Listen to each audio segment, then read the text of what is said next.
for the sake of anyone new into the session. Uh, I'm Mr. Bangar Raju, and I was into this particular .NET training area since last 17 years. 17 years, I was into this .NET training.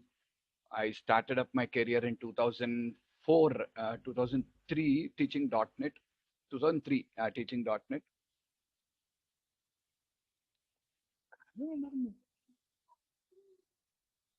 Okay. Um,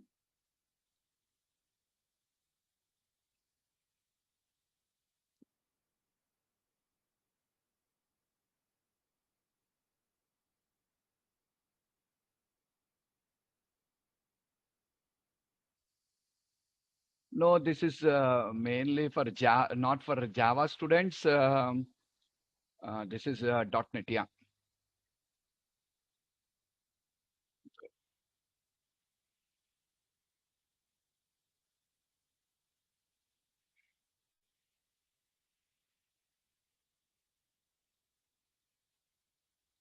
Okay. Um, with what?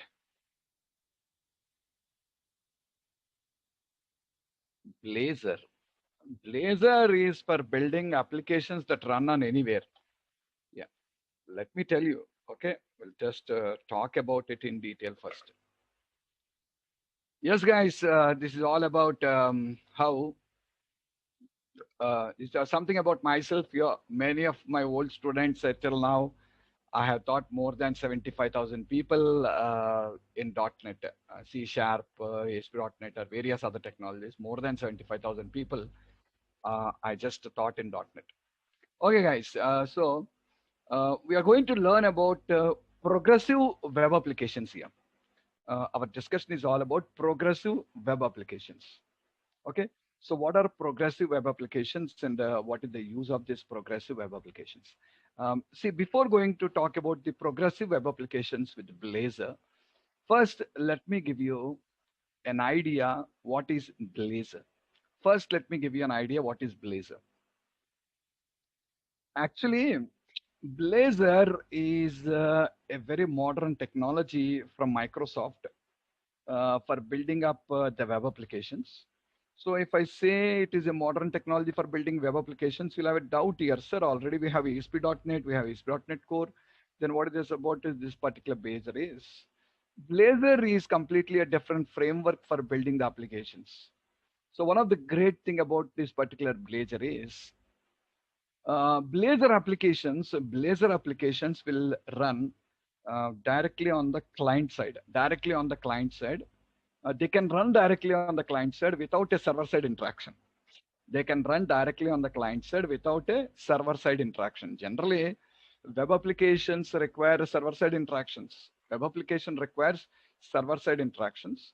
So Blazor applications can run without server-side interactions. Means suppose if at all you require some complex data like database code or anything, in such cases you may require interaction, but otherwise for simple operations you don't require to perform server side interactions here. Maybe some database interactions if required, you will be communicating with the server, but otherwise these Blazor apps will be directly running for you on the client systems. On the client systems, that is one of the great thing about this Blazor. So if you just understand about Blazor, see what is Blazor. Guys, have a look. What is Blazor? Uh, Blazor is a free and open source web framework.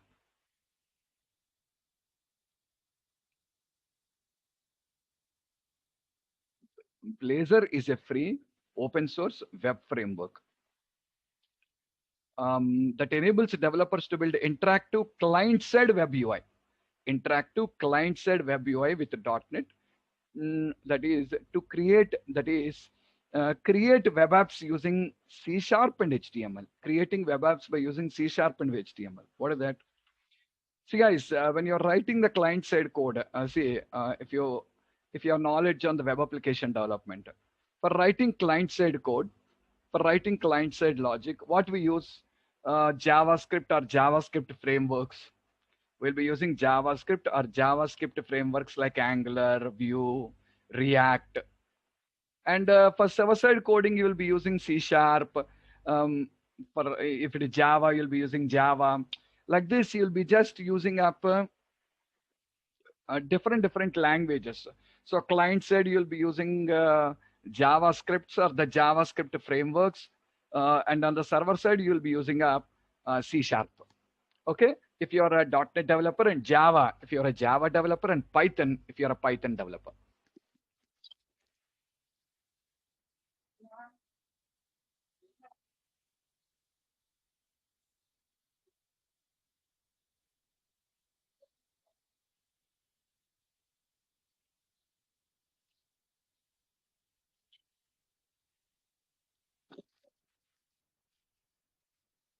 Okay. So basically on client side, what we use for client side coding, what we use, guys, JavaScript or JavaScript frameworks like Angular, React, Vue, etc., etc. And for server-side coding, what we use. If you're a .NET developer, you'll be using C Sharp. If you're a Java developer, you'll be using Java. If you're a Python developer, you'll be using Python. If you're a PHP developer, you'll be using PHP script. Like this, you'll be using all this for the server-side coding. For the server side, you'll be using this. For client side, you'll be using JavaScript frameworks and all. Okay. So actually, Blazor is a concept. Blazor is a concept that has been introduced by Microsoft, so that both on client side and server side, you can go for directly using C Sharp. Both on client side and server side also, we can use C Sharp code. So no need of using JavaScript or JavaScript framework for the client side coding. For client side also, we can go for using C Sharp. That is the specialty of Blazor. That is going to be the interesting thing about this particular Blazor. For client side and server side, you can use C Sharp. So see, that's what it's an free and open source framework that enables developers to build interactive client-side web UI with a .NET. That is, create web apps using C Sharp and HTML. Means very less need of JavaScript. JavaScript.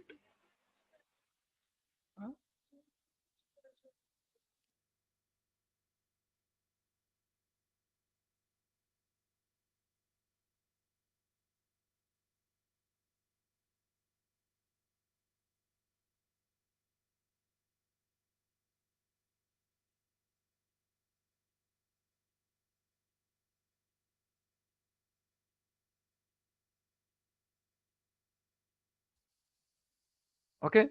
So the good thing what you have in this particular case is you can create rich interactive UIs using C Sharp instead of JavaScript. All of you carefully observe. You can create rich interactive user interfaces using C Sharp instead of JavaScript. Okay. Now, you can share server-side and client-side app logic written in .NET only. Means server-side code and client-side code, both are written by using .NET. Render the UI as HTML and CSS for wide browser support, including mobile browsers. See, you have the support for the UI and the HTML and CSS. You'll be rendering the UI with the help of HTML and CSS for a wide browser support, because all browsers will provide you a support. It's only a workshop, Ansari. It's only a workshop. We are not conducting a Blazor course. It's only a workshop. What we are going to give an idea today only, just today. Okay. In the future, will be planning of starting a course of Blazor. So we are only giving a workshop today just to understand what is Blazor. Okay. And please, you can pose your questions in the last. Just I'll give you time to ask you questions. So just to follow the class first. So you can render the UI as HTML and CSS. You can render the UI as HTML and CSS for wide browser support, including mobile browsers. Yes, guys, the complete UI design is with HTML and CSS, guys, and it will provide you a wide browser support, including mobile browsers. Integrate with modern hosting platforms such as Docker. You'll be integrating with modern hosting platforms like Docker. Docker is a container, yeah, it's a container-based architecture which can be used for hosting up applications. Okay, so if you want to learn more about Docker, just Google. But this is a container-based framework for hosting the applications. And see, using .NET for client-side web development offer the following advantages. Using .NET for client-side web development offer the following advantages. What are the advantages? Write code in C# instead of JavaScript. Leverage the existing .NET ecosystem of .NET libraries. What is that array? You can take the advantage of all the built-in .NET libraries. We have a rich set of libraries available in .NET. You can make use of all these things. Share app logic across server and client. Means the logic will be on server as well as client also. Benefits from .NET performance, reliability, and security. See, performance, reliability, security, all these one of the great features what comes into picture with the .NET. So all these features can be leveraged now. Okay, and mainly stay productive with Visual Studio on Windows, Linux, and Mac OS. Mainly the IDE, guys. One of the great thing about .NET is IDE. Am I right? One of the great thing about .NET is the IDE, the Visual Studio IDE. Okay, you'll be using the Visual Studio IDE, and the Visual Studio IDE is available for Windows, Mac, as well as Linux. In the Linux, it is available for you in the form of code. You can just take the advantage of the Visual Studio IDE in this context. So these are the great benefits when you just come to the application development by using Blazor. So first, did you understand what is Blazor, guys?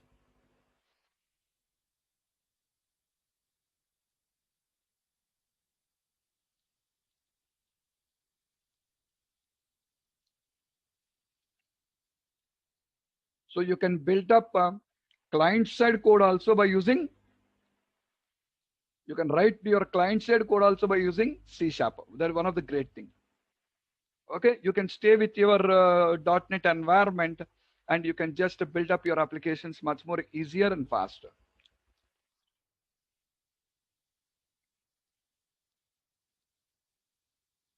Basically, there are two things what you just require to understand in Blazor. One is Blazor WebAssembly, and the second thing is going to be Blazor Server. Blazor Server. What is this Blazor WebAssembly? So this is basically one project model here. It's a single page application, single page, SPA. What is single page application? Single page application means there will be one UI, that's all. There will be one single UI, and all the interactions will happen from there only. Everything. If you are trying to do a CRUD operation, like inserting, updating, everything will be from the same page only, without performing postbacks, without performing page postbacks. You can just write your code. That's what we call them as single page applications. If you're working already, you might be having a knowledge on the single page applications. Okay, so behind the screen, it will perform some Ajax calls. And with the help of the Ajax calls, one single UI will be present doing all the things. Angular, basically Angular, and all these are single page frameworks only. Okay, so the first option what we have in Blazor is Blazor WebAssembly. What is it? It's a single page framework for building interactive client-side web app with .NET. Blazor WebAssembly uses open web standards without plugins or recompiling code into other languages. Blazor WebAssembly works in all modern web browsers, including mobile browsers. Someone was asking, can I build up mobile apps? Basically, your Blazor apps will be running for you. They are not for mobile apps, but Blazor apps can run for you in the mobile browsers also. They'll be running for you on the mobile browsers also.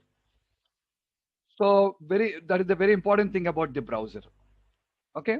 Now you'll have a doubt here, sir. How can I run the .NET code in the web browser? Because all of us know one thing. What is it?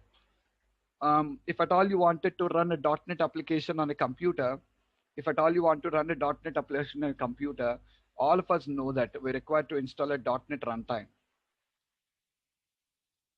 Is every client system installed with this runtime? Guys, answer my question. Is every client system installed with this runtime? No. We need the runtime now, because runtime will not be installed on the client systems. If you are a developer and I'm a developer, we'll install. If we know who is our client, if we know, we'll install on that. But web applications means, may importantly, we don't know the client at all. When we don't know who is the client, how can we make sure the .NET runtimes are installed on the client systems? That's one of the great confusion what we'll have in our minds.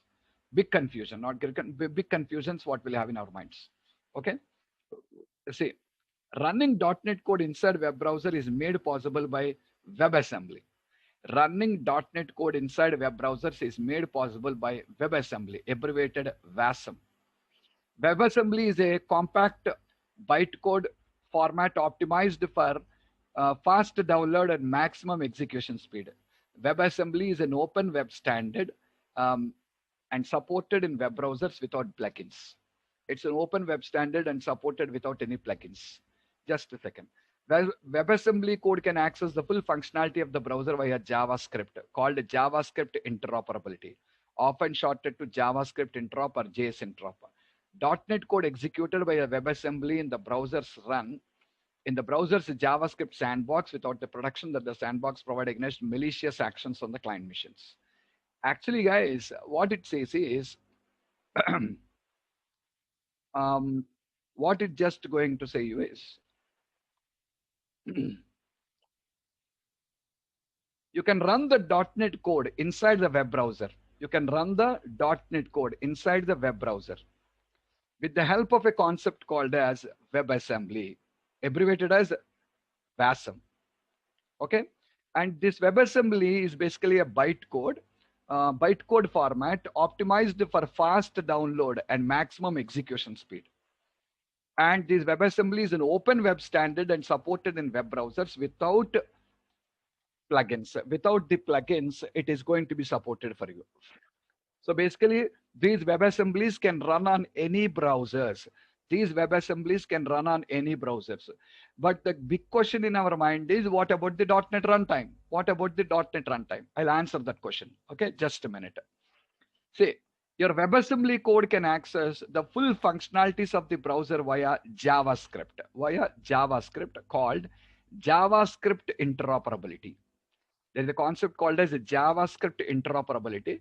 By using the JavaScript interoperability, your WebAssembly can consume the complete functionalities of your browser. Okay, and .NET code executed via WebAssembly in the browser runs in the browser's JavaScript sandbox. What is JavaScript sandbox? I'll tell you. Okay, what is JavaScript sandbox? I'll tell you.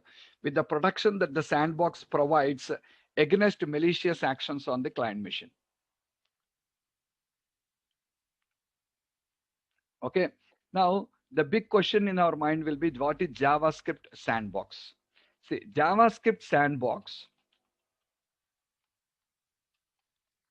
is a protected environment. JavaScript sandbox is a protected environment in which the script cannot access the resources of the browser computer. See, one thing is, see guys, every application when we develop, one important thing we require to remember is this code performing malicious actions on the client systems. This code performing malicious actions on the client computers means like hacking the resources of the computer, reading of I can just write some JavaScript code, like I can write some JavaScript code that can delete all the Word documents on the computer. The malicious actions can be performed here.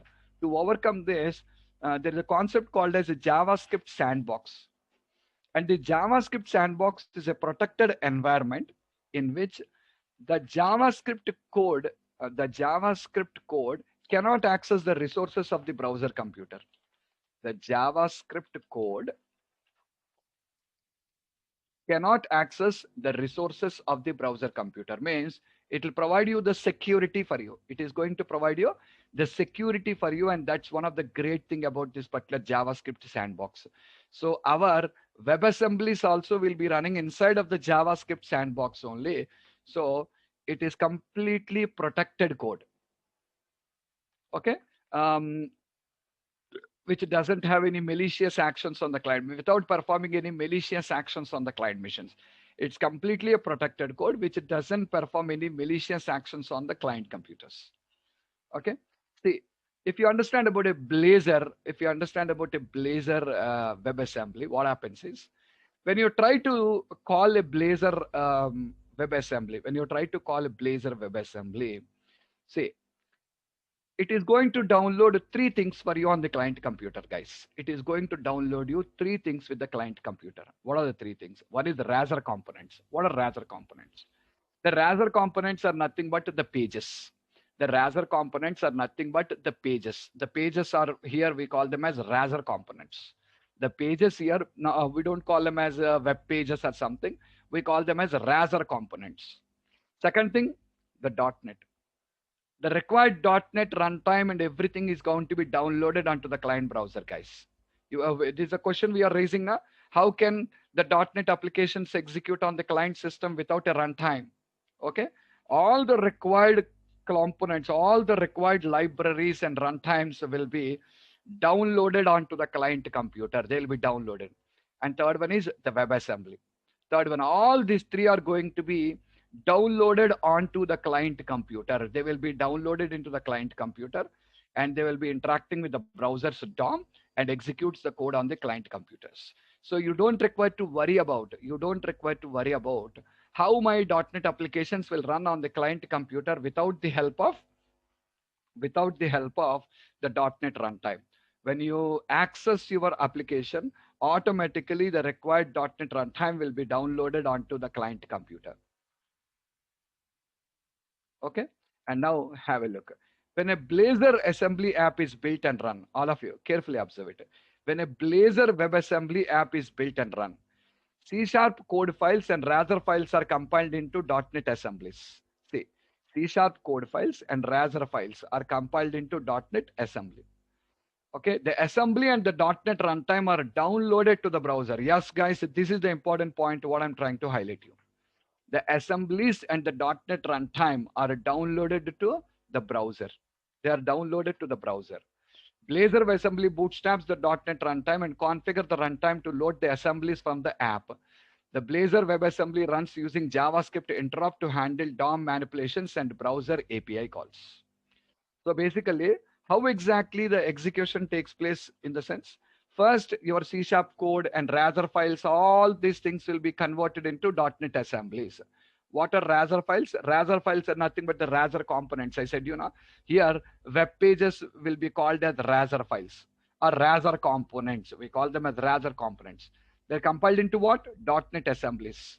And these assemblies and the .NET runtime are downloaded into the browser. Now the Blazor WebAssembly comes into picture, and what it does, it will be executing your .NET assemblies under the .NET runtime. It will be executing the .NET assemblies under the .NET runtime. And it will also take the help of the JavaScript interrupt services to handle or to interact with the browser's DOM and other APIs, because JavaScript is a supported framework. JavaScript is a well-supported framework, actually. The whole world uses to interact with the browser. So now, what Blazor will do, Blazor will take the help of the JavaScript internally to interact with the browser. So guys, did you understand about a Blazor WebAssembly? The application completely loads into the client browser. The application completely loads into a client browser and executes over there. I will show you. I'll show you the application, how it executes basically. It will completely load into the client's browser and execute. Okay, watch it, guys, all of you. Just watch it. I'll show you a small example on this.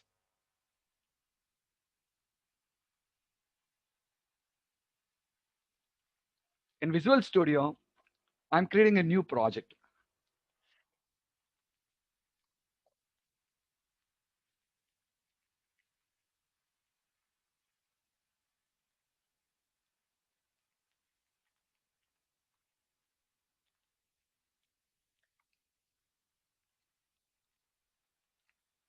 In this, guys, select your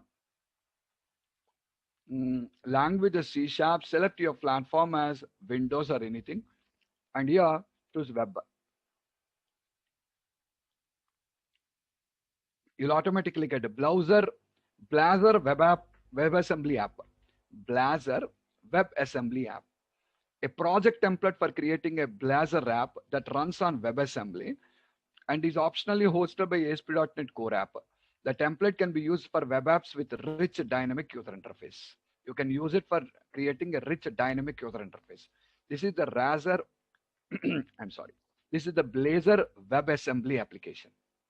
Now, select this one and click on the next button.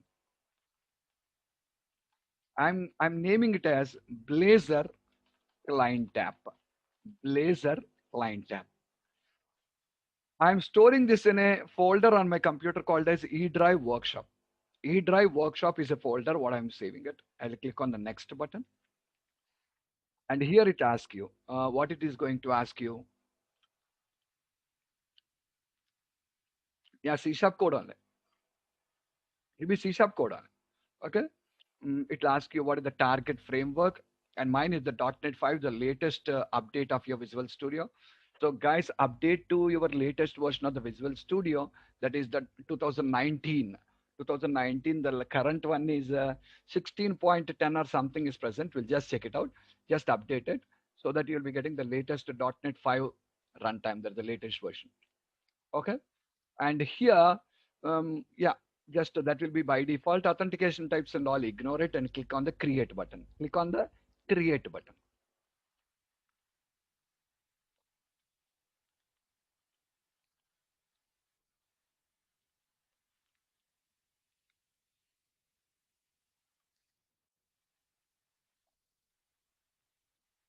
Yeah,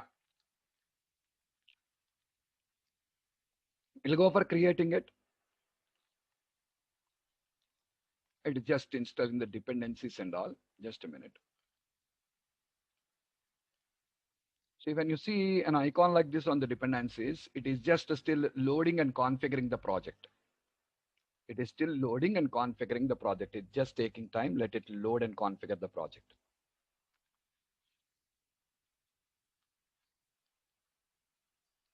Yeah, loaded, guys. Immediately, once the loading is completed, that icon gets removed of there. Here we'll be having pages folder.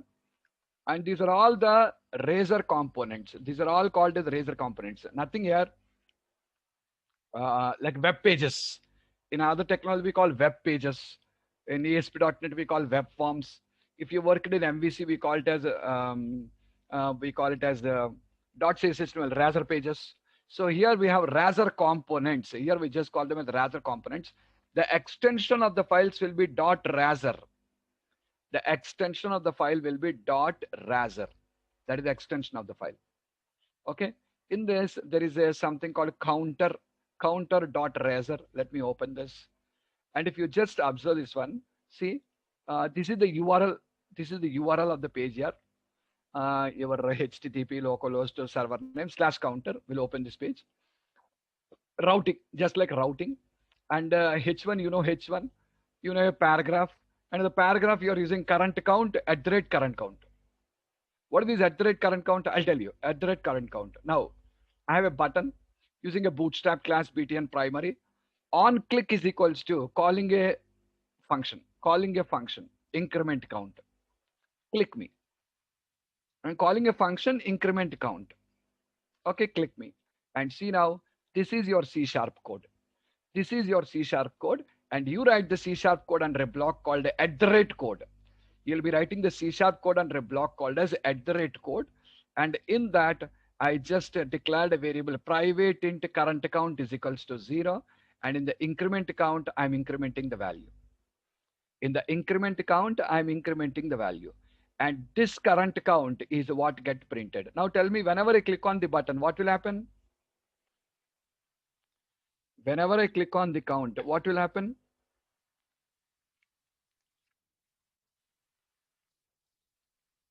It will call the method. Which method? Increment count method. Increment count method will automatically increment you.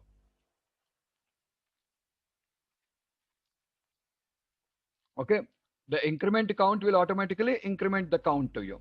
And that count value will be displayed for you in this case.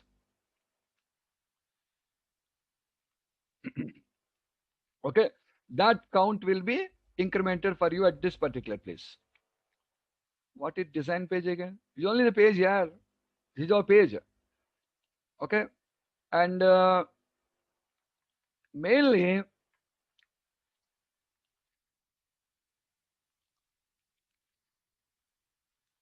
this is a layout page, guys. This is a layout page. There will be a layout here. There will be a layout. And you'll be having a navigation bar in the left hand side. You'll be having a navigation bar in the left hand side. Yeah, all the navigation bar code and everything. Run this, you'll understand it much better. Run this. Now when I run this, it is compiled now into .NET assembly.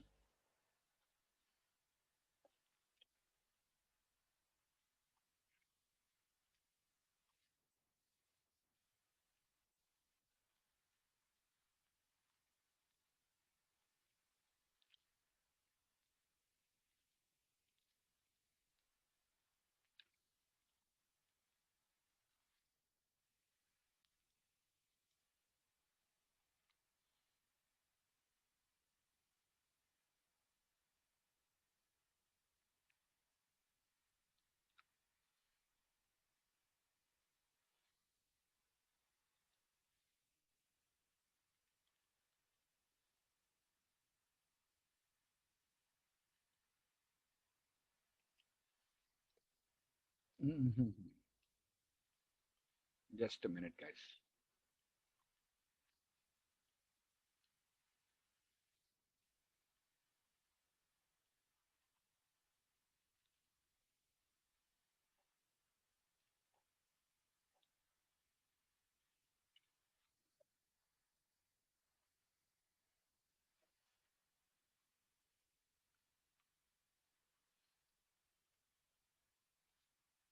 Guys, observe it. It is showing you about blank, but not showing anything. Just a minute.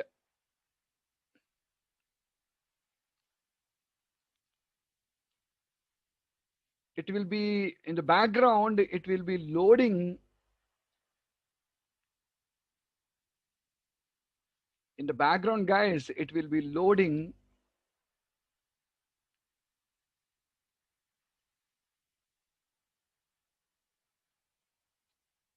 See, it is loading the application into the client's browser. In the background, it is loading the application into the client's browser in the form of a assembly that required .NET runtime. All this gets loaded into the client's browser.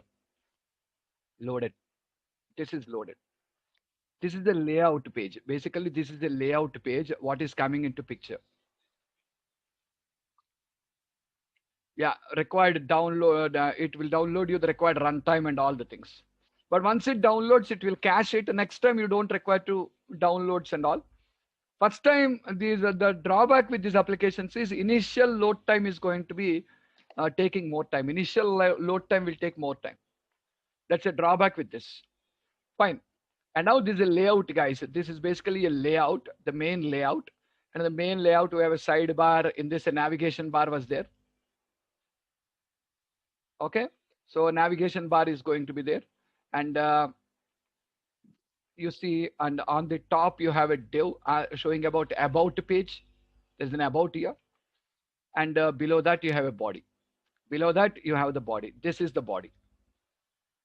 This is going to be the body. This is the layout.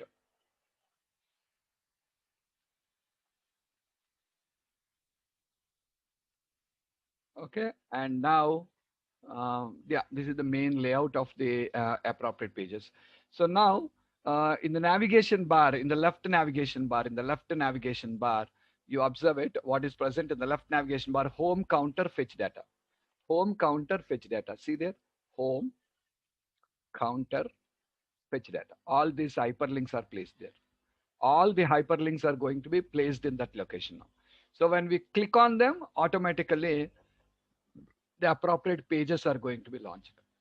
When we click on them, the appropriate pages gets launched. Okay. And now you see, this is the home page. How is Blazor working for you? You can see the home page here. The nothing but the index page. The home page is nothing but the index page. And see the route slash means without any address. If I simply say slash, that will open. Means simple HTTP localhost is opening the page. I don't require to give the name of the page. That is the index page. When I go to counter, this is the counter page I already shown you now. The counter page, what I shown you. And to access the counter page, what should come? Slash counter. You see the address bar, guys? Slash counter. That will launch you. And when I click on the click me, it is executing the code. And now you guys observe it. Is it submitting the page to server? Concentrate. Is it refreshing?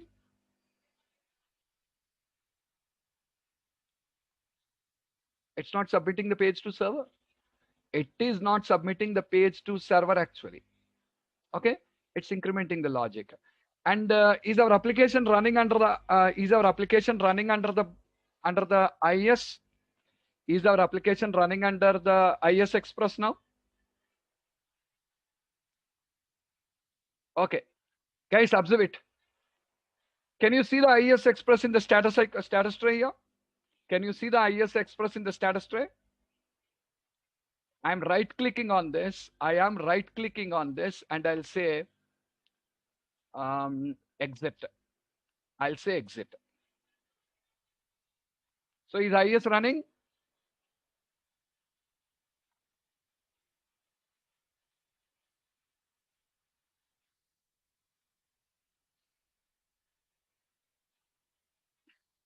Just a minute, guys.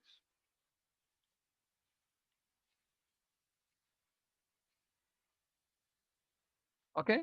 So basically, I'm just going to stop it. I'm just going to stop this particular site in the background.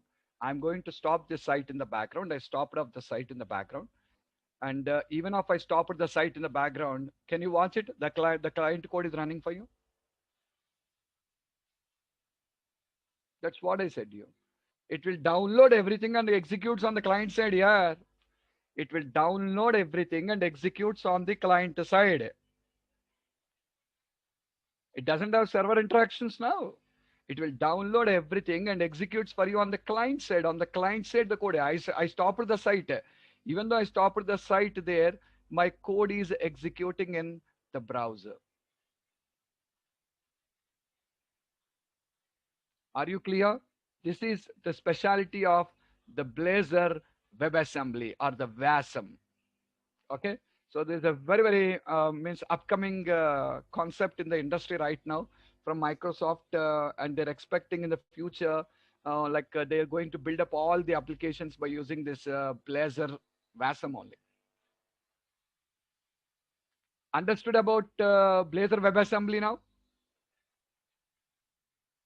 Even when I stop the site also, it is running because the assemblies and the .NET runtime are downloaded to the browser. Yeah, it's a new technology. New technology in the sense it's an upcoming technology. Microsoft has launched it only 2 years back. Only 2 years back, this came into market. Yeah.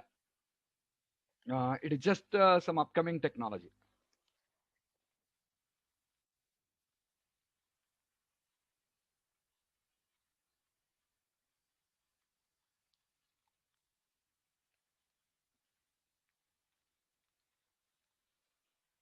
Yeah, Sam. This is the answer for your question. This is the answer for your question. The size of the published app, its payload size, is a critical performance factor for an app's usability. You cannot see. You cannot see.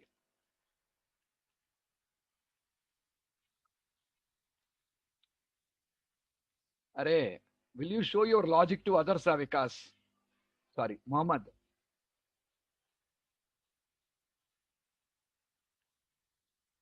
Will you show your logic to others? Here also it doesn't show any logic to the others. The script code is a Blazor WebAssembly. The script code will be present for you in a Blazor WebAssembly. And that's in a JS format only. That will be converted into JS format only automatically. Okay, you cannot see any code in this. Why will it show C# code? It won't show. Logic cannot be displayed now. Okay. No, this is not for Play Store apps. Yeah, this is not a mobile app development at all. Different Blazor and Razor pages. Razor pages will run under Blazor because Razor pages will be running under Blazor. So Blazor pages are called Razor pages with an extension .razor. Okay, fine. Now, yeah, someone asking a question, sir, is it not a performance factor? Yeah, I agree with you. See, the size of the published app and its payload size is a critical performance factor for an app's usability. The size of the published app, its payload size, is a critical performance factor for an app's reusability. Okay, a larger app, okay guys, a larger app takes a relatively long time to download to a browser, which diminishes the user experience. A larger app takes a relatively long time to download to a browser, which diminishes the user experience. Yeah.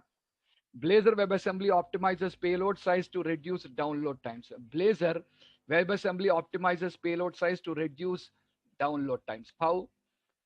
Unused code is stripped out of the app when it is published by the intermediate language trimmer. There is a concept called intermediate language trimmer.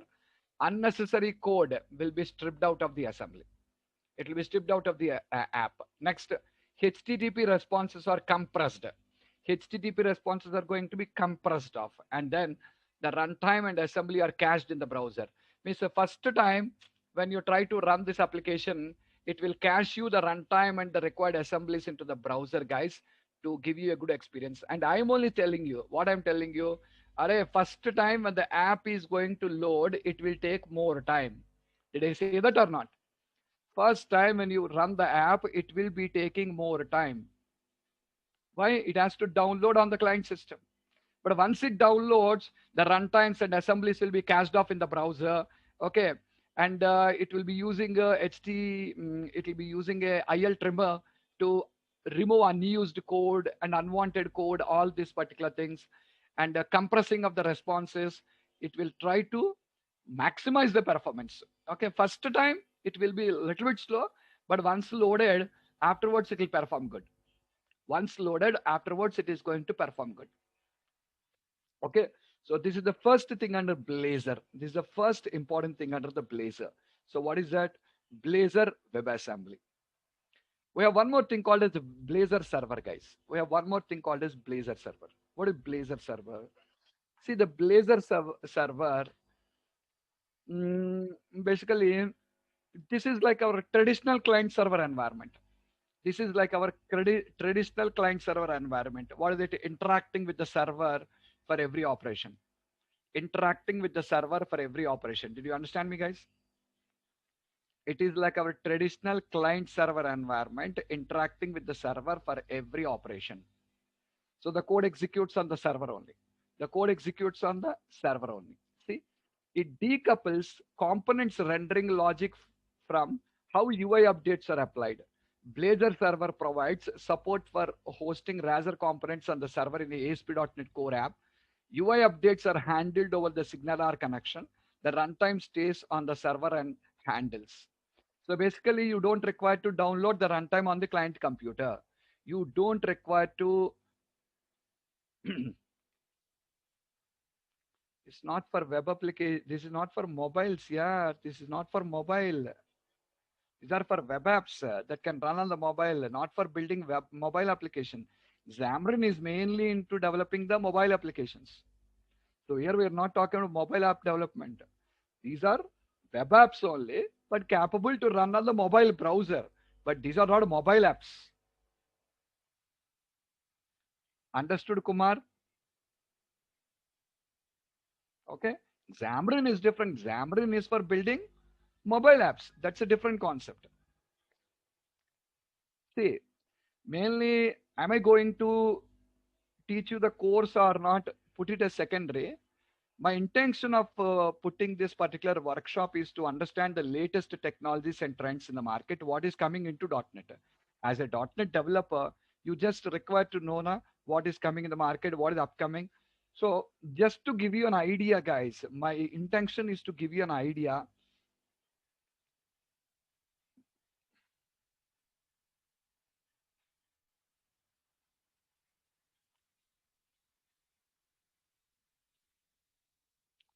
Something around 2019, Srikanth, I said you already. Something around 2018 end or 2019 that came. 2018 end or 2019 initially, then it came into the market. Okay.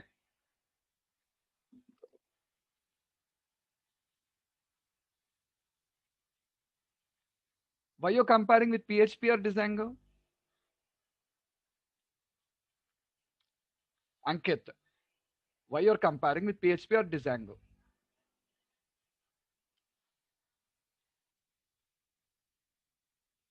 Everyone will be providing their own architecture for building the apps here. So will PHP Django application means Python code will execute on client side? Will Python code execute on the client side? That PHP, Django are the same as our MVC, our web forms architectures only. Okay.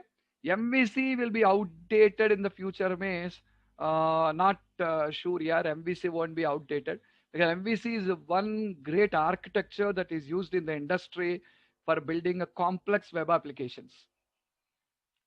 So MVC may not be outdated.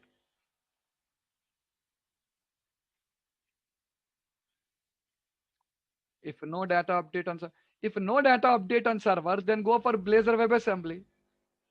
Pawan. If there is no data update on server, go for WebAssembly. If you require an update on the server, then go for Blazor server. These are two different options what Microsoft has given to us. Tomorrow, I want to develop a calculator application here, a small calculator application, a scientific calculator application that runs on a browser. I want to develop a scientific calculator application that runs on a browser. Do I need any server-side interactions, Pawan?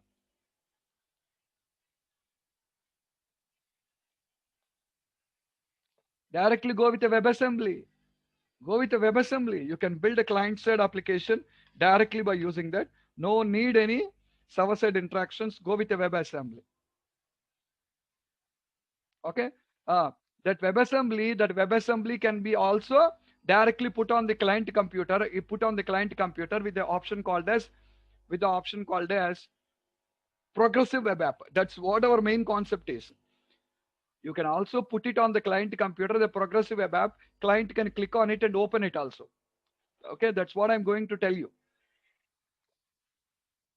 Okay, that's what I'm just going to tell you. Okay, so you require some server-side interactions. Then go with the Blazor server. Go with the Blazor server. Guys, observe it. It decouples component rendering logic from UI, from how UI updates are applied. Blazor server provides support for hosting Razor components on the server. They'll be hosted on the server in an ASP.NET Core app. UI updates are handled over the SignalR connections. The runtime stays on the server and handles. So the runtime will not be on the client computers, guys.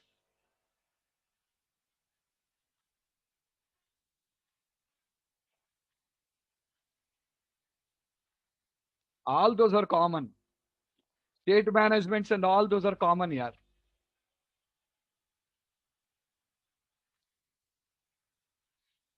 Okay. So the UI updates are handled over the SignalR. Means communication between the server and the client. Communication between the server and the client happens through SignalR. Communicating between the server and the client will be happening through CLR. And where the runtime will be sitting, the runtime will not be sitting on the client computer, it will be sitting on the server computer. Okay. And what will they do? The runtime will stays on the server handles. Handles what? The application C# code. Sending UI events from browser to server. UI events from you click on a button should be communicating with the server. applying UI updates to rendered components that are sent back by the server. So the communication will be happening. This is a traditional, see, the Blazor server option is a very, very traditional, um, like web application only, or client server communication only, nothing special here. Nothing special in this particular context now. Okay. But basically, page postbacks will not be present. The callback, it will be performing you callbacks, not postbacks. Callbacks means partial page submission. It will not go for a complete page submission. It will completely go for a partial page submission. Callbacks, Ajax calls, just like Ajax calls. But it doesn't use Ajax. It will be using SignalR. It will be using SignalR. The connection used by the Blazor server to communicate with the browser is also used to handle JavaScript interrupt calls. I'll tell you what is it. Yeah, this will be the way here. See, this is the server. On the server, your Razor components, your .NET runtime, everything is present on the server only. And this is the client computer, and the communication is happening through SignalR. Did you understand the difference in the picture? Here, everything is downloaded on the browser. Everything is on the browser only. But here, everything is not downloaded. This is server and this is browser. Both these two are two separate things that are running for you. Are you guys clear? If you require any server-side data, then go with Blazor server. If you completely require client-side, I don't want any server-side data. I said I'm building a scientific calculator by using this. I want to run the client. In such scenario, completely go with a Blazor WebAssembly. No need Blazor server at all. Anytime you require any server-side interactions, then only go for a Blazor server. Okay. Well, what is SignalR? ASP.NET Core SignalR is an open source library that simplifies adding real-time web functionalities to app. Real-time web functionality enables server-side code to push contents to client instantly. Means for the client-server communication, it will be using the SignalR. Next, JavaScript interrupt services. For apps that require third-party JavaScript libraries and access to browser API, components interoperate with JavaScript. Components are capable of using any library or API that JavaScript is able to use. C# code can call it into JavaScript code. The JavaScript code can call into C# code. What is it? Mainly browser APIs are developed by using JavaScript. Browser APIs are developed by using JavaScript.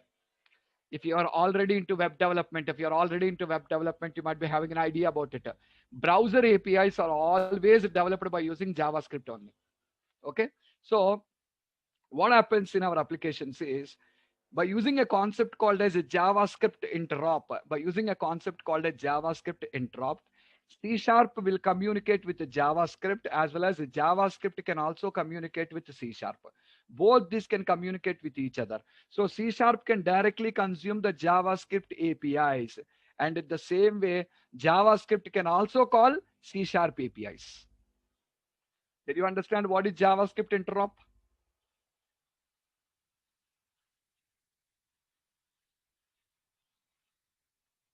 Because completely client environment is today ruled by JavaScript. You must understand this point. Completely client environment is today ruled by JavaScript. JavaScript is main. That is only ruling the complete. Whatever you take, you take anything in the industry today. You take Python, you take PHP, you take Java, you take C# or .NET, whatever you take, everything when they come to client side, they require to depend on JavaScript only. No other alternative.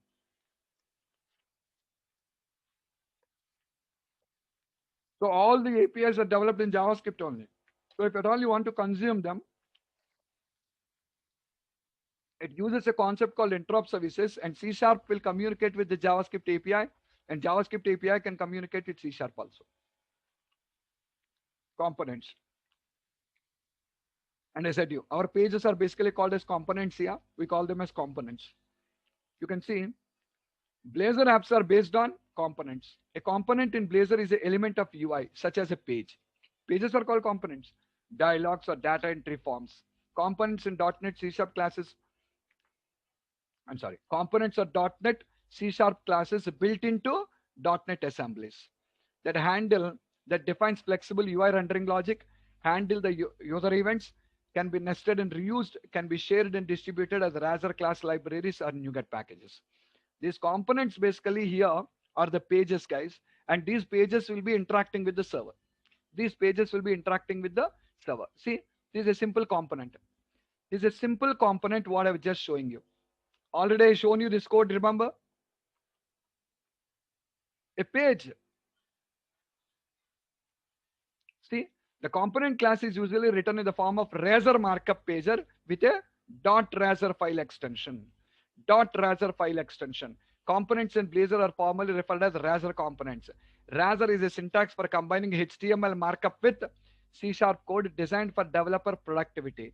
Razor allows you to switch between HTML markup and C# in the same file with IntelliSense programming support in Visual Studio. Means you can write HTML code as well as C# code in the same file with IntelliSense support and all the advantages. Razor pages and MVC also uses Razor. Guys, all of you are aware now, MVC also uses Razor syntax only now. If you are familiar with MVC, MVC also uses Razor syntax only now, that at the rate curly braces and all. Only thing is, in MVC we don't use that word code. We don't use that word code, but in but here we use that code, the word called code. That's all. Okay. Unlike Razor pages and MVC, which are built around the request response model, components are usually specified for client-side UI logic. Mainly, Razor components are for client-side UI logic. In MVC, Razor pages are for request response. Okay, but here they are designed for client-side UI logic to execute the logic on the client side. To execute the logic on the client side, that will be coming into picture. So if you just understand, I will show you the same thing by using a previous project I shown you. Now let us develop the same project by using a Blazor server. I will open a Blazor server. Watch now. Watch. Just like a Blazor client app, See, Blazor WebAssembly is a client app. Now I'll go for, see, can you see that? Blazor server app. A project template for creating a Blazor server app that runs a server side inside ASP.NET Core app and handles user interaction over a SignalR connection. The template can be used for web apps with rich dynamic user interfaces. Client server communication. This is completely client server communication. Click on the next. What is the name of our previous project, guys? Blazor client app. Now I'm giving the name as Blazor server app. Blazor server app. Folder is same. Click on the next. Nothing to do. Click on the create.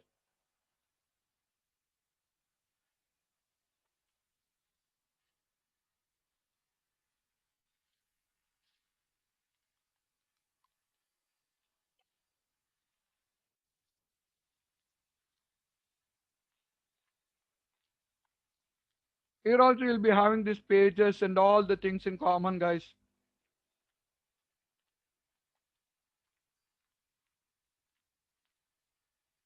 Counter. Here also we have that particular counter code, same like that. Okay. Fetch data, like index. Some additional files are there, underscore host.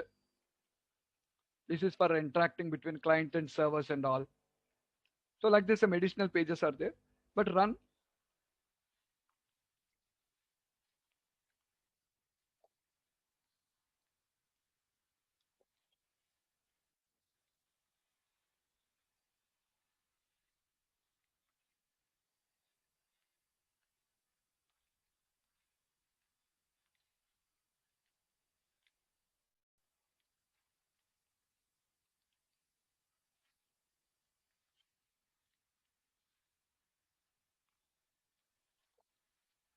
See now, click on the counter, working. But see, you will not see postbacks here also. Why? That's what I said you. It is going to be a callback. A background means asynchronous calls. The UI will not be disturbed. Calls will be made in the background. The UI will not be disturbed and the calls will be made in the background basically. Okay. So that is what happens to you. And guys, this is a pure client server communication. This is a pure client server communication. Shall I preview it? It's a pure client server communication.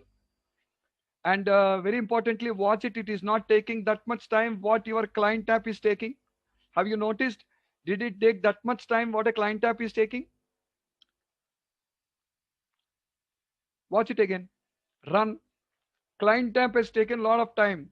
But here see immediately address bar is loading up the data and the page is loading up now. And you see here. Okay. Now, what I done in the previous example, do you remember? What is it? IS Express. In the status to IS Express. Okay. And Blazor server app and stop site. Is the same thing I done in the previous case also, remember? Stop site. If I stop site, see, it's not running. But when I say stop site, the client app was running, but this is not running because it has a client server communication. Did you understand the difference between client apps and server apps now? Client apps are pure client side environment.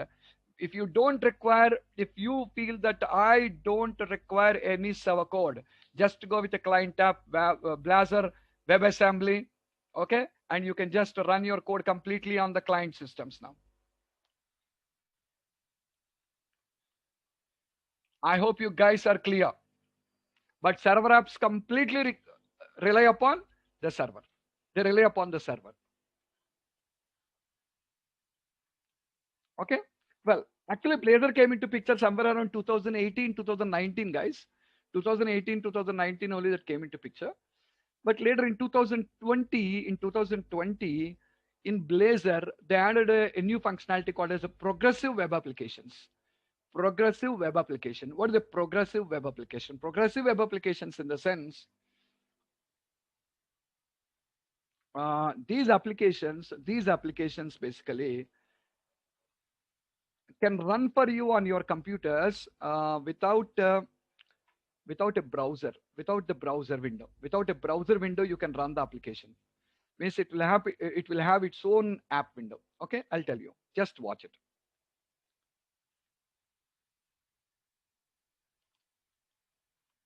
All of you observe it. Create a new project. Selecting Blazor WebAssembly app. Selecting Blazor WebAssembly app. Click on the next button and just watch. What is it? Blazor PWA. PWA. Progressive Web Application. Blazor Progressive Web Application. Yeah. In Blazor only they given the PWA support. In Blazor only the PWA support was given, Rajat. Okay. Blazor PWA.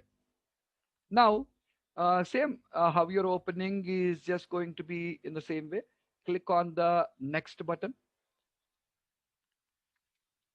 Array, I opened the project same way in the previous example, remember? But only thing is now you're required to check the checkbox here. What is the checkbox? Progressive web application. If specified, produces a progressive web application support installation and offline use. Understand here. If specified, produces a progressive web application supporting installation and offline use. Offline use can be done here. Okay. Watch. Click on the create button.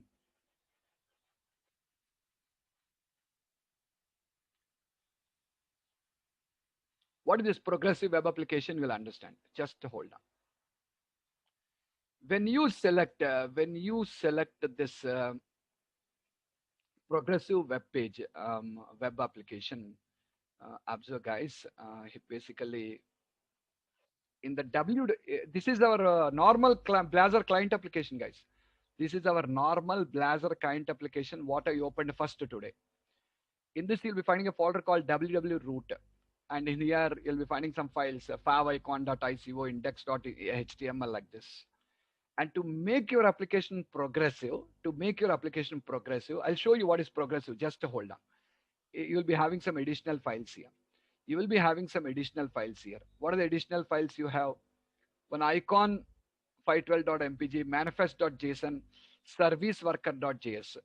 These two files actually, that is an image file, nothing. These two files will make These two files will make a normal web application as a progressive web application. These two will make a normal web application as a progressive web application. Right now, your application is a progressive web application. So what exactly is a progressive web application? Guys, watch. See the beauty of the progressive web applications. Let me run it.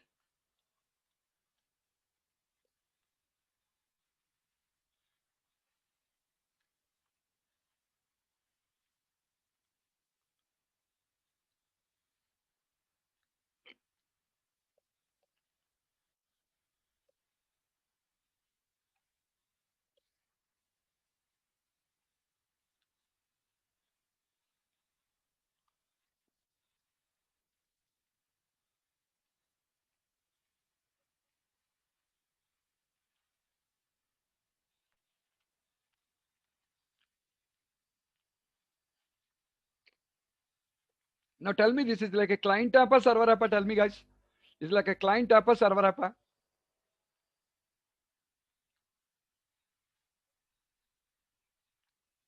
Client app, yeah, not server app. See, loading time is taking now, so it's working like a client app.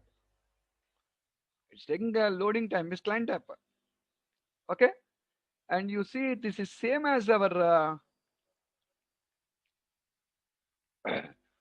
This is nothing but same as our regular app. Just a minute here. Browser is not responding. Just a client app. Just it's going to be a client app, right? Ah. Now the specialty now is now the specialty, because we selected an option called PWA, Progressive Web Application. We selected an option called PWA, Progressive Web Application. If you guys observe it, here in the address bar, you'll be saying, what is it? See, app available, install Blazor PWA.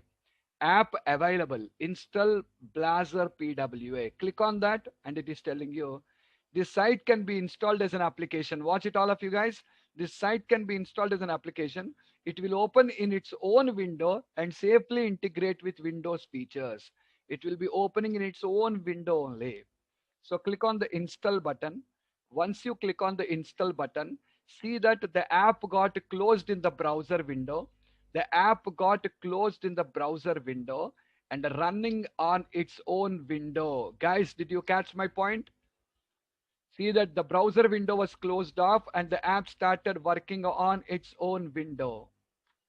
Yes. Means it became a desktop application now. Your app became a desktop application, guys.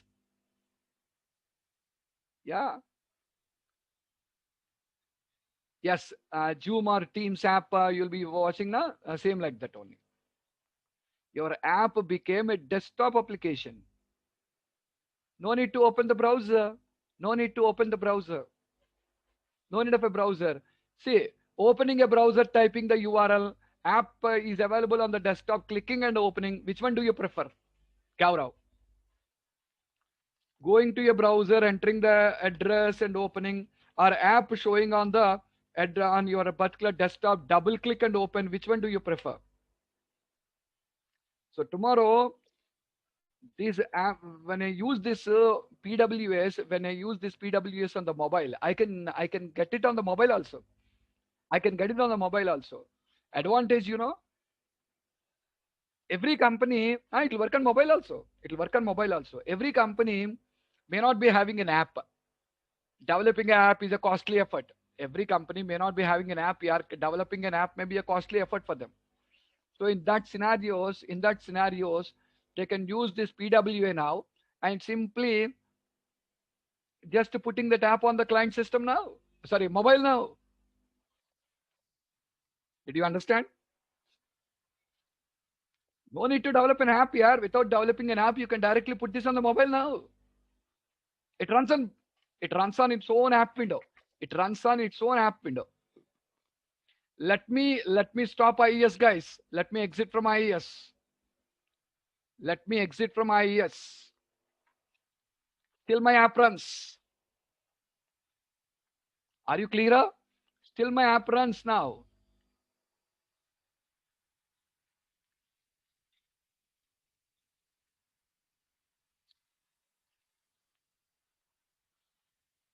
that feature. This is ASP.NET Core only. Yeah, this is core only.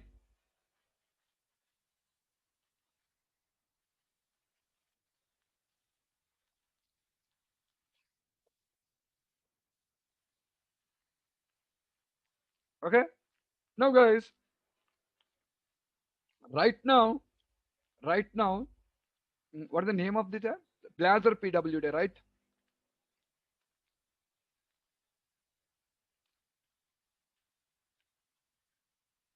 Watch it, all of you. It is coming in your start menu.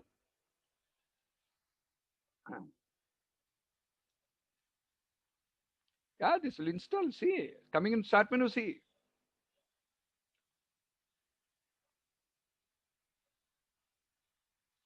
if you want to connect with the database, then you require server-side interaction. This the server should be running. If it requires server-side interactions, it will do in the background. No worries about it. If you want server-side interaction, it will do in the background. No worries about it. Open the file location. It installed you. See that the programs menu is got installed. I installed on client computer only now. How to install on client computer? Asking client only has to install. Yeah, who are you to and me to install? Client should install. I want to create a shortcut for it on my desktop now. Right click, send to desktop, create shortcut.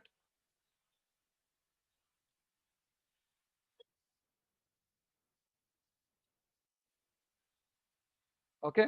And you can see the Blazor PWA and double click on it. Right now, guys, the app will not be loaded. The app is not loading. Why, sir? Why the app is not loading here? The reason behind this app not loading here is development time offline mode support is not available. Development time offline mode support is not available. Yeah, development mode offline support is not available. But if you host this application, if you are going to publish your application on a server, offline mode will work. If you host it on a public server, if you publish it, offline mode will work. Shall we see that?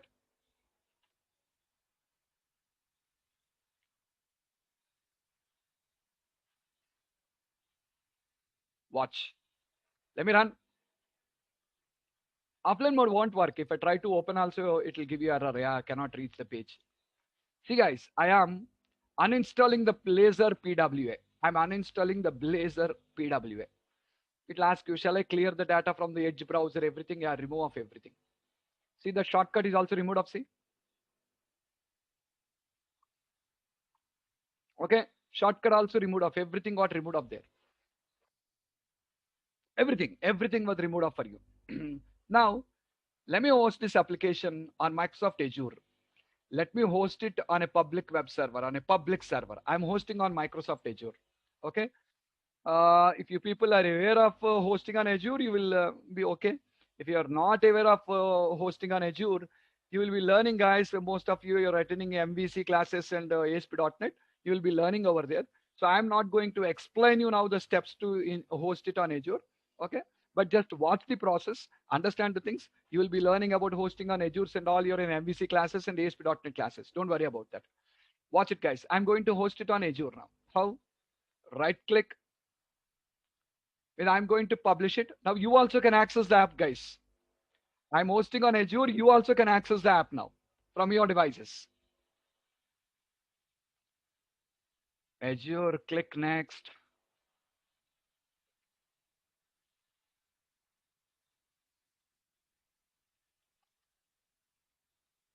I will name the app as Blazor PWA. Already there, yeah. Okay. I will name the app as a PWA workshop. I named the app as a PWA workshop. Okay.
Guys, it's hosting. Wait, hold on.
Yeah, guys.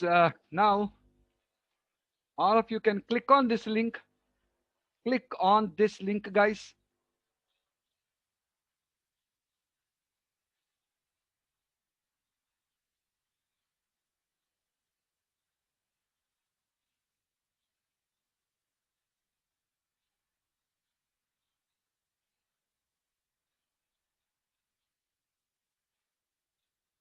Yeah, in community version also you can do. No issues.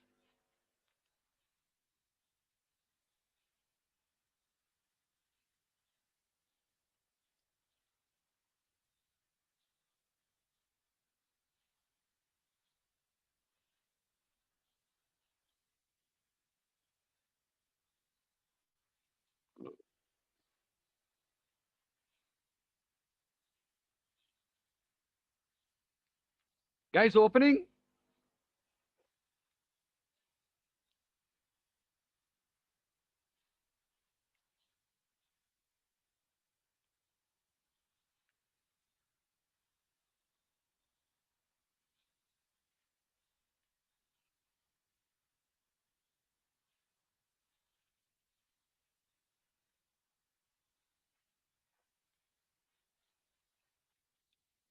Loading means that is basically your system network speed. I can't help that. Na?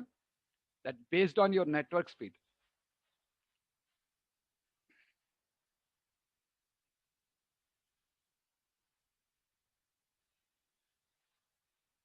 Okay.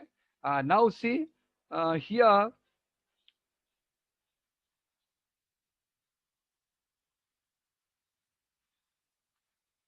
If you're opening on the mobile, if you're opening on the mobile device, all of you, if you're opening on the mobile, in the bottom, are you getting this option? Add Blazor PWT home screen. Click on that. Click on that, guys. Click on that. Got the install option? Got the install option? Click.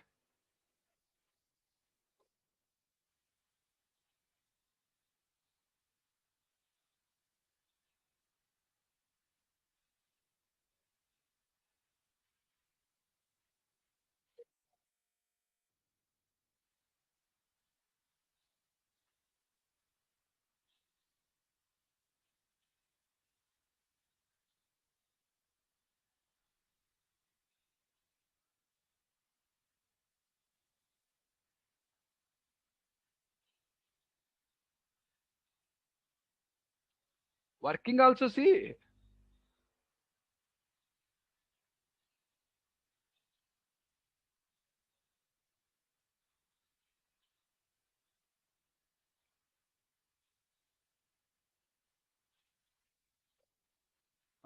See now, it became a mobile app now. Did you understand about the PWS now? Yeah, works on mobile also. It works on mobile.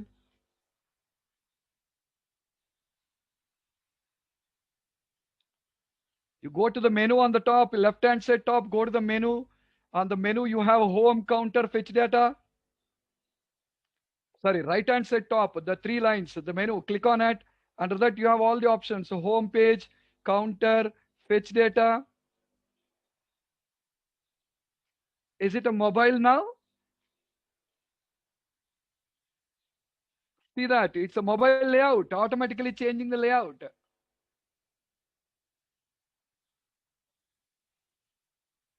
Now tell me, mobile apps, PWS apps. These are easy.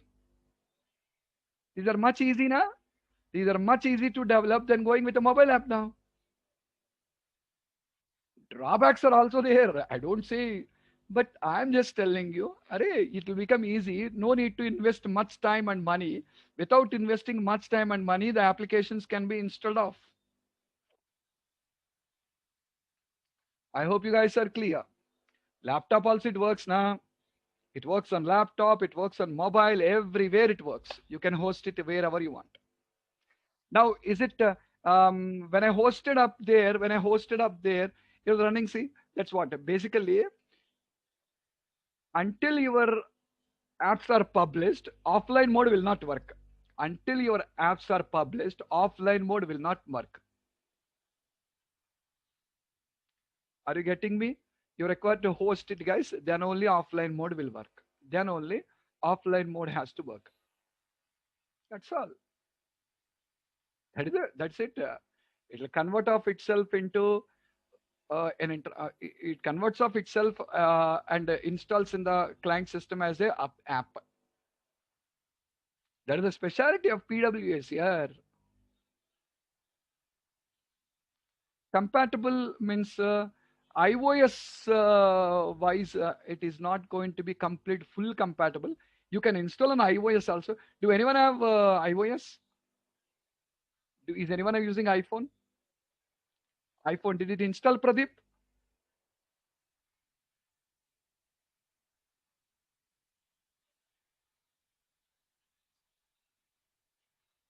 Manpreet, no. But when to Sunil? Yes. Installed, huh?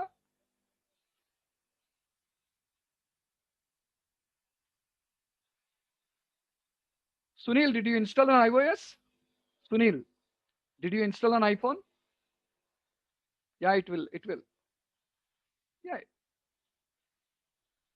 That in-app window may not be coming over there. Maybe I opened in Safari. But installed, na, where it runs is none of your business.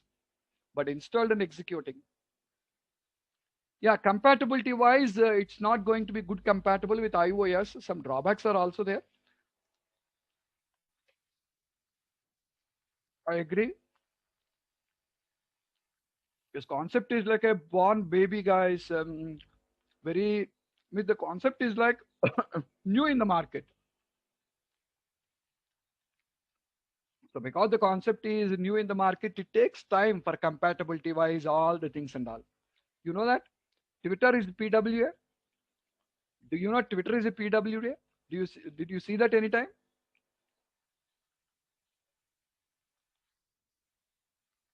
Open twitter.com. Open twitter.com, all of you.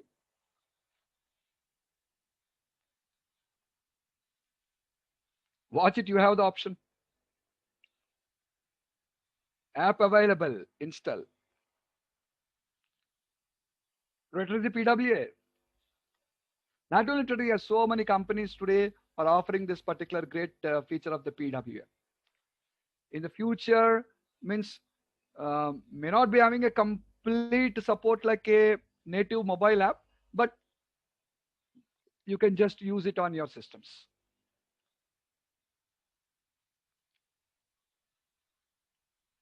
Yes, guys. Until you know that, no one notices, this option is going to be available.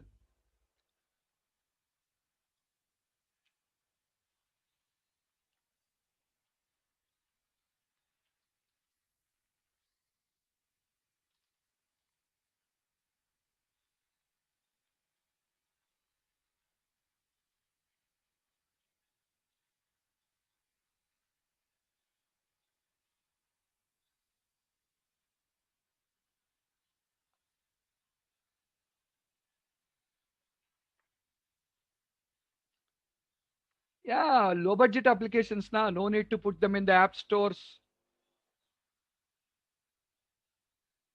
No need to put them in the app store, yeah.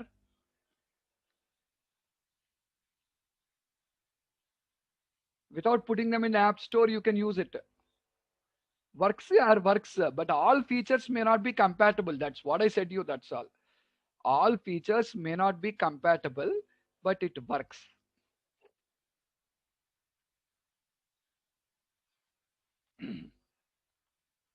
Am I clear, guys?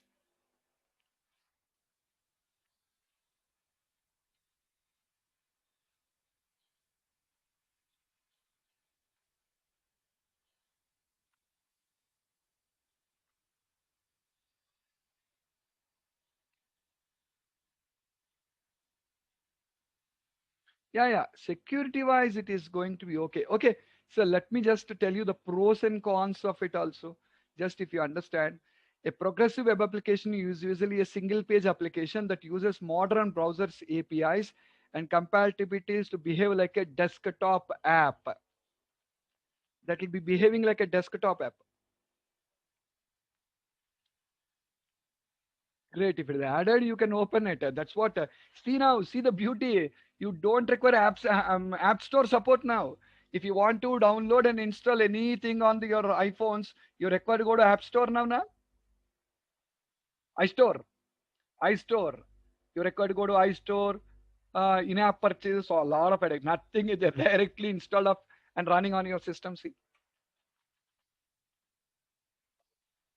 it cannot. Some drawbacks are there, yeah. Compared with the mobile apps, some drawbacks are there. I'll let you know. But see, um, I'll let you know. See, the browser APIs are compatible to behave like a desktop API, guys. It behaves like a desktop API. Blazor WebAssembly is a standard-based client-side web app platform, so it can use any browser API, including PW apps required for the following capabilities. First thing, working offline and loading instantly independently of network speed. It can work offline. Means if it doesn't require any functionalities of the server, if it doesn't require any functionalities of the server, it works all offline. Guys, if you are not using them, if you are not in the meeting online, means if you are using it separately, you can switch off your mobile data or your Wi-Fi and test it. The application runs in offline mode. But guys, if you are in meeting, don't do that. If you are in meeting, if you do that, you will be disconnected from the meeting. Be careful.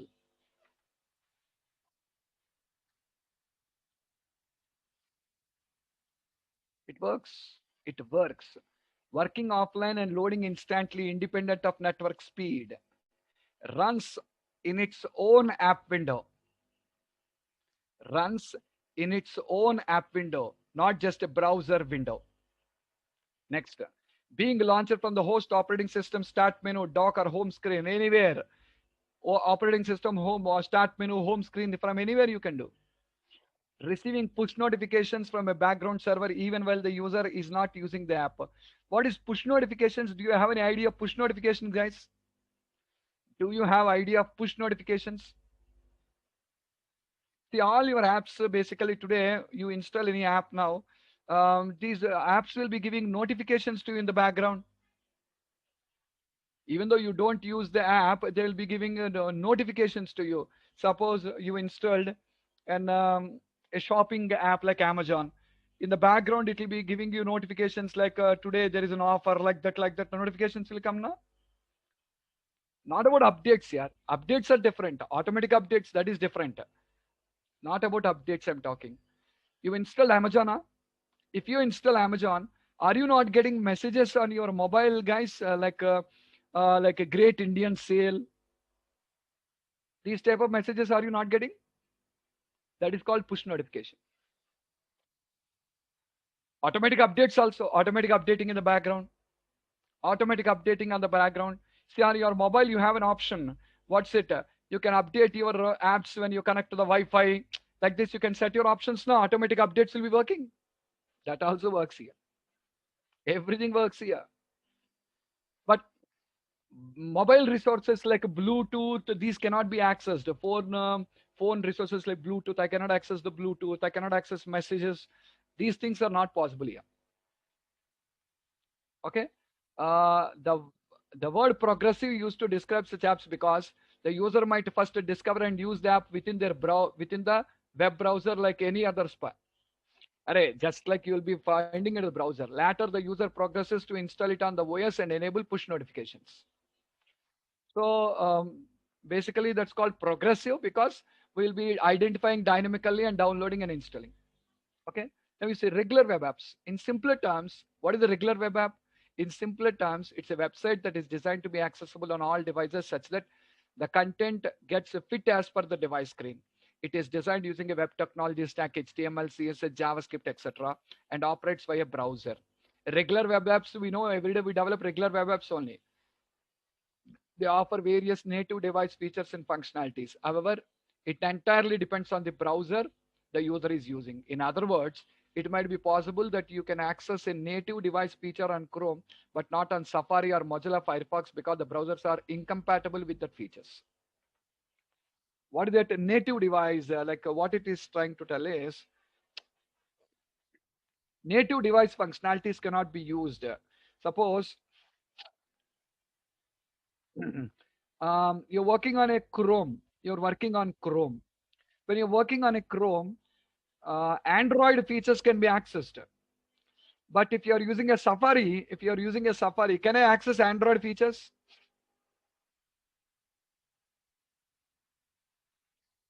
That problems are going to be present. Regular web apps. Progressive web app. What is a progressive web app?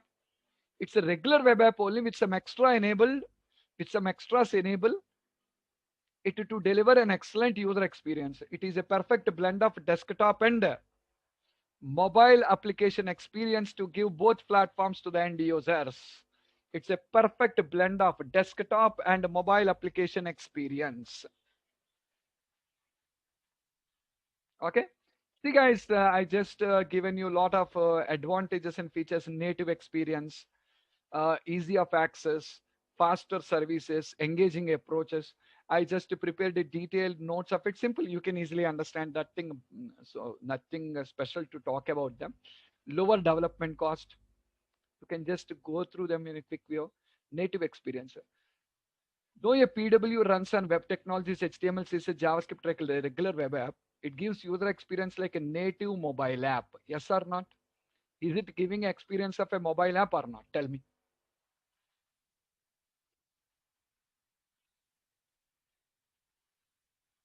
Tell me, guys, is it giving you experience of a mobile app or not? That's what. It can use most native device features, including push notifications. Record it if you record. What can I do?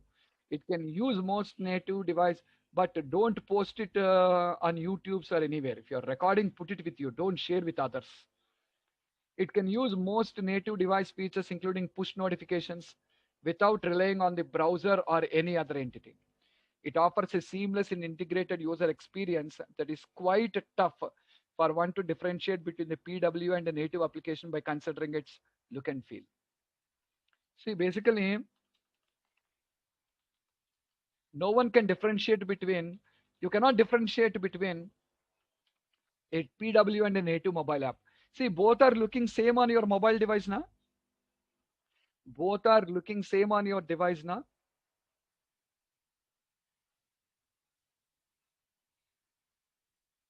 I will share it on a open Google Classroom and I will give you the link, guys.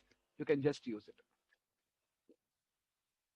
Array, I'm asking you, the PW is looking like a native mobile app or not? It is looking like a mobile app or not?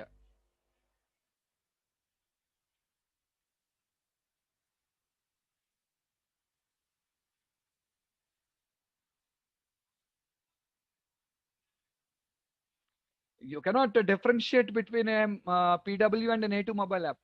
You cannot differentiate between a PW and a native mobile app. Ease of access. See, unlike other mobile apps, PWS do not demand longer download time and make memory space available for installing the applications. The PWS can be shared and installed by a link, which cuts down the number of steps to install the use. These applications can easily keep an app icon on the user's home screen, making the app easily accessible to the users and helps the brand remain in the user mind, improving the chance of interaction. What is that? The advantage with the PW app is mine is a small company. Yeah, I don't have money. I don't have that much of investment to go for a mobile app. I don't have that much of investment to go for a mobile app. So when I don't have that much of investment to go for a mobile app, guys, understand the point here. What is it? Can I just use a PW and install on the client browser? Sorry, install on the client device now. Client mobile. So whenever the client looks at the app, he remembers me now. Whenever the client looks at the app, he remembers me now. So I am in touch with my client. Got the point? I am always in touch with my client. Okay. And something I'll tell you, another advantage I'll tell you. Um, suppose there is an there is a requirement for you. You want to use an app, one time use. You want to use an app one time only. One time only. You have some requirement, like you want to book a vaccine. You want to book a vaccine for you, for example. Okay, think like to book your vaccine. There's a mobile app. You install that app now and to book your things now. To book your vaccine date, you're going to install an app and just going to book. Installing the app, doing it, one time requirement. After booking it, you are going to uninstall it. For that, do you really require a mobile app? In that scenarios, these PWs are much better. See, in that type of scenarios, these PWs are much better.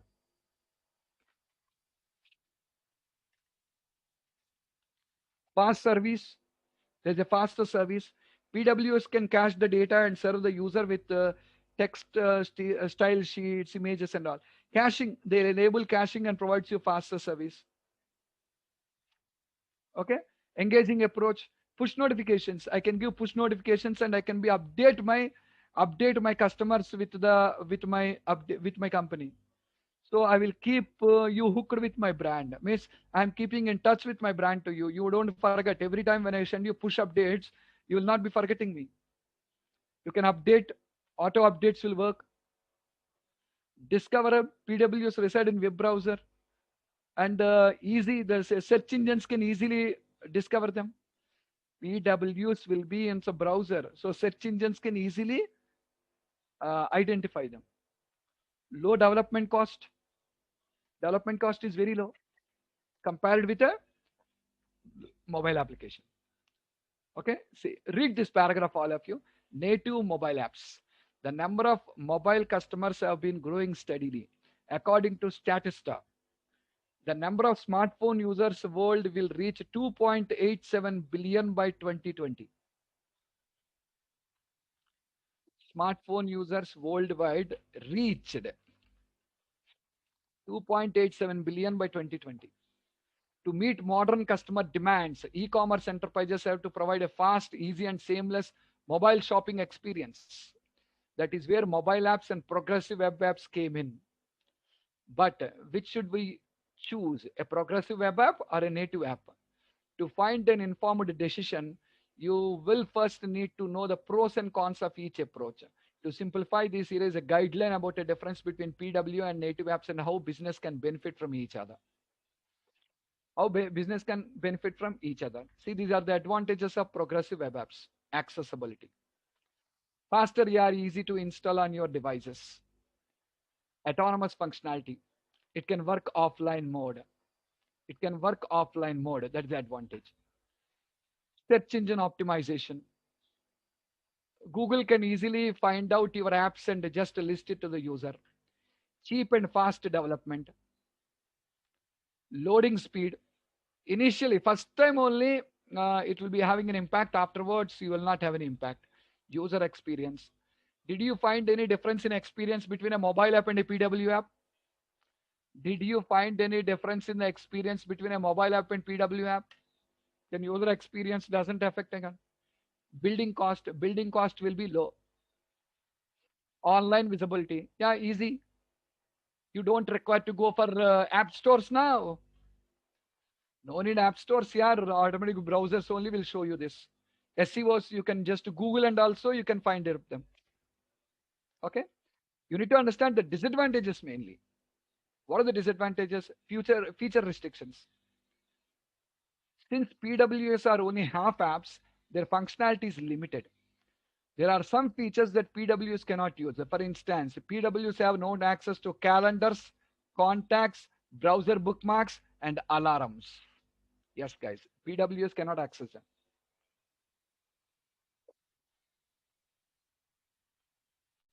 Understood my point? And moreover, a PW cannot intercept a SMS or call,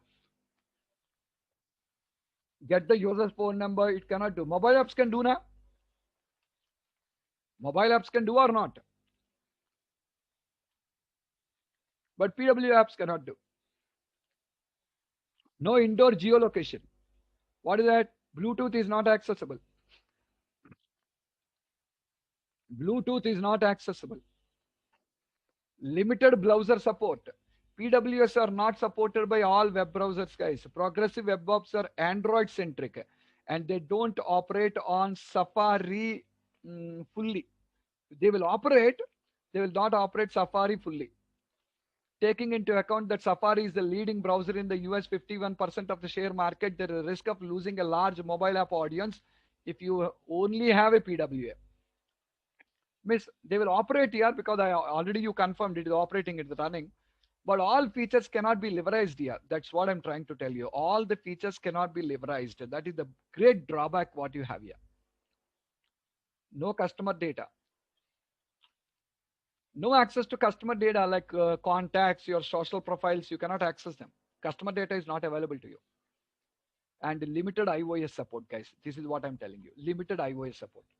Which PW push notifications are not available for iOS users. Guys, this is the drawback for iOS users here. This is the drawback for iOS users. What is that? Not available for iOS users. PWS can send push notification only to Android. Because of this, online store owners lose a large target audience. Since iPhone users are big e-commerce consumers, in addition with the PW, iOS users can face problems like limited storage space. Put simply, when iOS users install a PW on their home screen, the offline data will be stored for the maximum of 2 weeks, after which the cache will be cleared off. So it doesn't have complete support it. But native mobile apps have a lot of advantages. Native mobile apps, if you take them into consideration, you have a lot of advantages with your native mobile apps. Comparatively, you'll be having a lot of advantage. First, performance will be good, great performance, superior user experience. Okay. Next, interaction with the other apps. Interaction with other apps. That's what basically I said. Like social data is not accessible to you in PWA. PWA cannot access contact and social data, but mobile apps can access customizability. Okay, these customizations can be done for you. Geofencing, like locations. The locations and all cannot be accessed for you in PWS. Locations can be accessed, Bluetooth can be accessed, all these things. But disadvantage, high cost of development and also user acquisition. Customer has to download from the App Store. Customers should access from the app stores here. And coming to PWS versus native app, which one to choose? These are some guidelines for us to understand which one to choose. Although native app cost a lot of development and require more time consuming development process, To ensure the comfort and satisfaction of your consumers, we recommend choosing a native mobile application for your e-commerce site. No, no, no, doesn't support. Doesn't support. Native apps offer a more personalized experience, better performance, and an exceptional user experience. With all the advantages, your online store will easily meet a dynamic and growing demands that lead to higher conversion rates. Next, with progressive web application developers have another opportunity to optimize the quality of their user experience by seamless serving web pages in the user's browser. Users can access a mobile app with ease, which has been proven to increase engagement and session time. For example, Tinder, Tinder found that implementing its PW halved the loading time with compared with the native apps. It also saw improved session times with PWD and increased engagements for both the swipes and messages. Similarly, Pinterest user spends 40% more time on the company's PWD than other mobile websites, with a core engagement increase of 44%. So what it is telling is, with Pinterest, Pinterest today, that's a very common thing. When you want to download anything or all, you're required to go to Pinterest for downloading.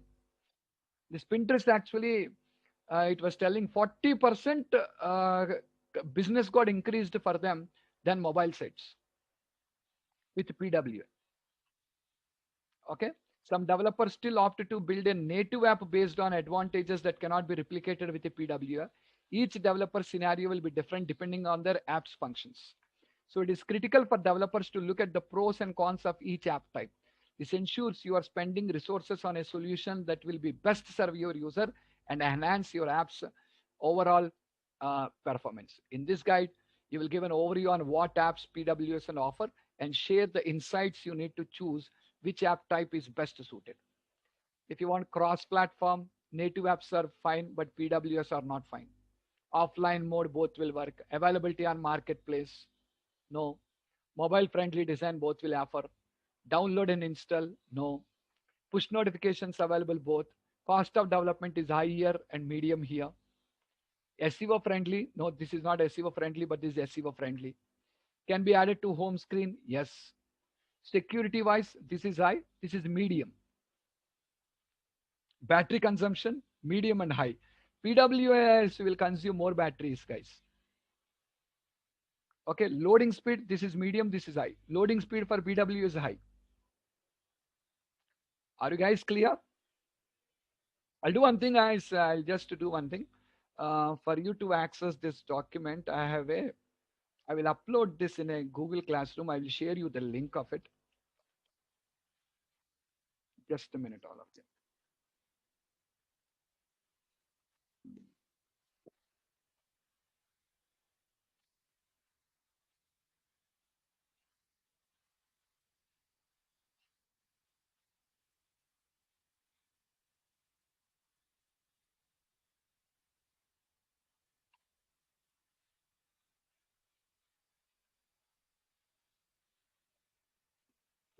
Don't know, guys, it will be published or not. But all of you, see, mobile apps are designed for consuming the batteries limited. Mobile apps have that feature of consuming the batteries limitedly. But normal apps are not going to be having restrictions to consume the battery resources low. But mobile apps only have that particular functionality. PW apps are also normal web apps only. PW apps are also normal web apps only. So just like a normal web app, PW app also will consume. See, open a browser, something use on the browser, and use the same thing on the mobile. Mobile consumption will be lesser.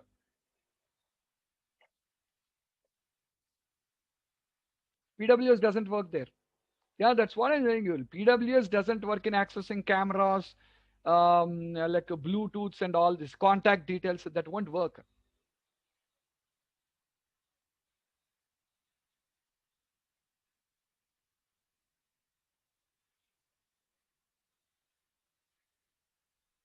This is the code, guys. Try this code. UDD3.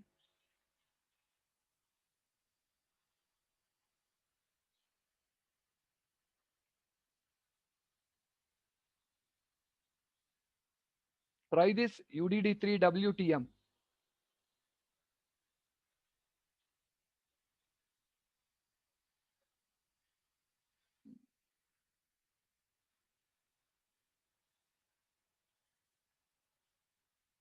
Gaurav, have you tried it?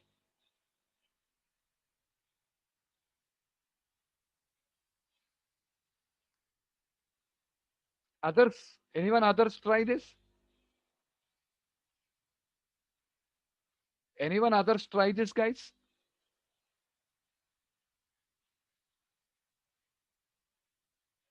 Join, na? Are you Gaurav? I think you are not using Gmail account. You are not using Gmail.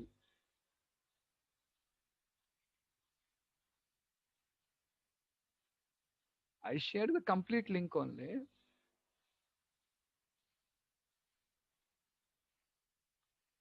If you are not using Gmail, it won't. It may not work. This is open, yeah. Open for everyone. Everyone can access it. Just sign in with your Google account and automatically you can join that. Just sign in with your Google account. That's all.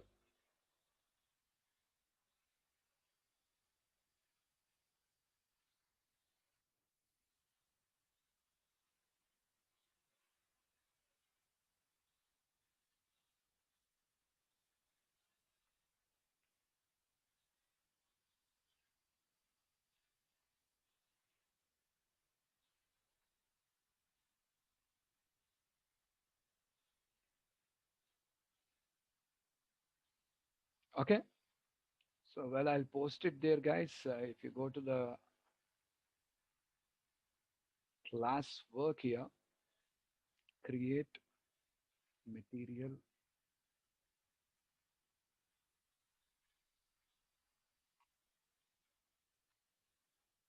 add.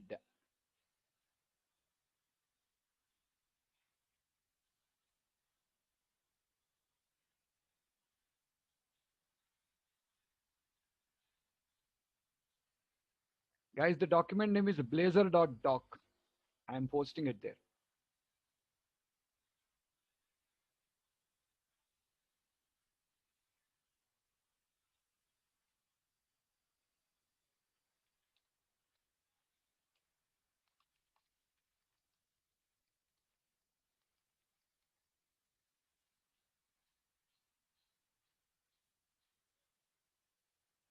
Yeah, guys, I posted it. You can download from there. Okay. Okay, guys, I just thought like, okay, let me bring in the technology to you. That's it. See, sir, how do we build this? Sir, means right now we are not planning about just starting this PWR developments and all. But I just started up this particular workshop to bring you into the latest technologies.